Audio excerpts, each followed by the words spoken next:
কাচকি মাছের শুটকি রান্না করছি। এখানে পেঁয়াজ রসুন কুচি করে নিয়েছি, আর এখানে সিম আর আলু একদম চিকন চিকন করে কেটে নিয়েছি। এই যে দেখো, এখন চলো রান্নায় চলে যাই।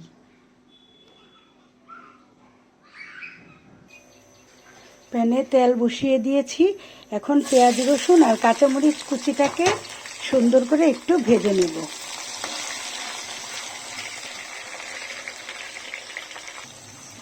পেঁয়াজ রসুনটা নরম হওয়া পর্যন্ত ভেজে নিচ্ছি। এই শুটকিটা এই সিজনে খেতে খুবই দারুণ। আমাদের এই কিশোরগঞ্জে সবাই এই শুটকিটা খুব পছন্দ করে এই সিজনে। একদম কচি কচি শিম দিয়ে রান্না করলে শিমটা গলে একদম সফট হয়ে যায়, খেতে খুবই দারুণ হয়। তো দেখতে থাকো বন্ধুরা রেসিপিটা। পেঁয়াজ রসুনটা আমি একটু নরম করে ভেজে নিয়েছি। এখন মশলাগুলো দিয়ে দিচ্ছি মরিচের গুঁড়ো, ধনের গুঁড়ো, হলুদের গুঁড়ো, জিরে গুঁড়ো। এখন অল্প পানি দিয়ে একটু কষিয়ে নেব।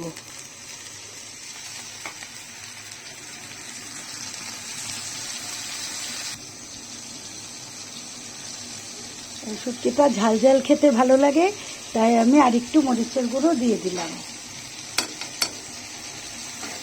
এখন ভালো করে মশলাটাকে একটু কষিয়ে নিচ্ছি।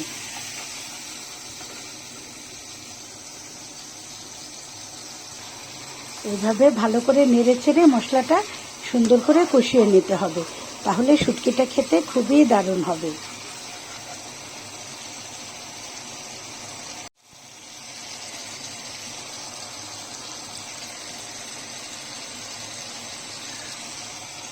মশলাটাকে ভালো করে তেলের সাথে কষিয়ে নিচ্ছি। মশলাটাকে আমি কিছুক্ষণ এভাবে কষিয়ে নিয়েছি। এখন তেল উপরে ভেসে উঠেছে, মশলাটাও কষানো হয়ে গেছে। আর শুটকিটা আমি হালকা গরম পানি দিয়ে এভাবে পরিষ্কার করে ধুয়ে রেখেছি। এখন শুটকিটুকু দিয়ে দিচ্ছি। এখন শুটকিটাকে মশলার সাথে ভালো করে মিশিয়ে একটু কষিয়ে নেব। এত বেশি জোরে নাড়াচাড়া করা যাবে না, তাহলে শুটকিটা ভেঙে যাবে। এরকম আস্তে আস্তে করে শুটকিটাকে মশলার সাথে কষিয়ে নিতে হবে।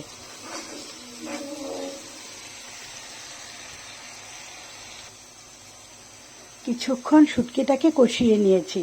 এখন চিকন করে কেটে রাখা আলু আর সিম এখানে দিয়ে দিচ্ছি।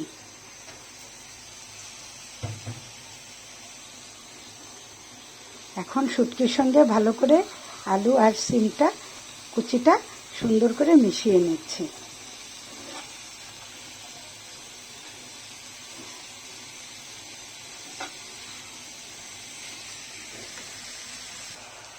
খুব ভালো করে নেড়েচেড়ে সিম আর আলু শুটকির সঙ্গে মিশিয়ে নিয়েছি।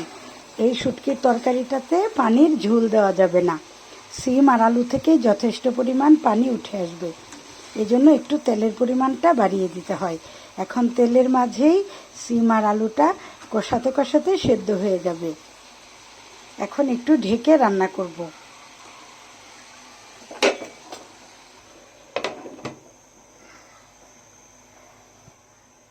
একটু ঢেকে দিয়েছিলাম।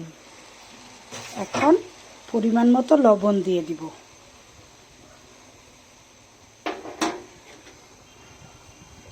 লবণটাকেও একটু মিক্স করে নিচ্ছি।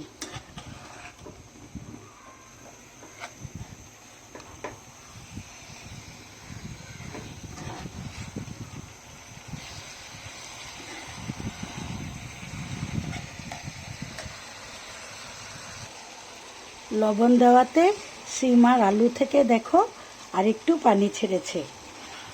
এই পানিতেই শুটকির তরকারিটা সেদ্ধ হয়ে যাবে। এখন আরেকটু ঢেকে রান্না করব।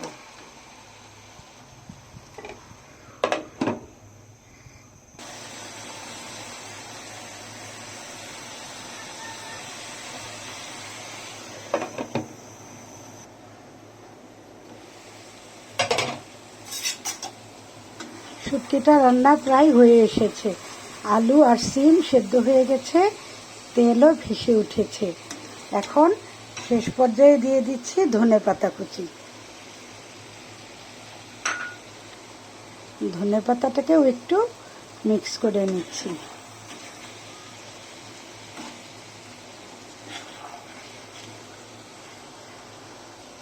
একদম ফ্রেশ ফ্রেশ ধনেপাতাটা এই শুটকিটাতে আরও দারুণ লাগে খেতে। বন্ধুরা, তোমরাও এভাবে করে দেখতে পারো। তো সব কিছু আমি লবণ টবণ দেখে নিয়েছি, সবই একদম পারফেক্ট আছে। এই যে দেখো বন্ধুরা, কতটা ইয়াম্মি লাগছে। এই শুটকিটা তোমরা এই সিজনে আমার মতো এভাবে রান্না করে খেয়ে দেখতে পারো। যারা যারা ভিডিওটা দেখেছো তাদের সবাইকে অনেক অনেক ধন্যবাদ।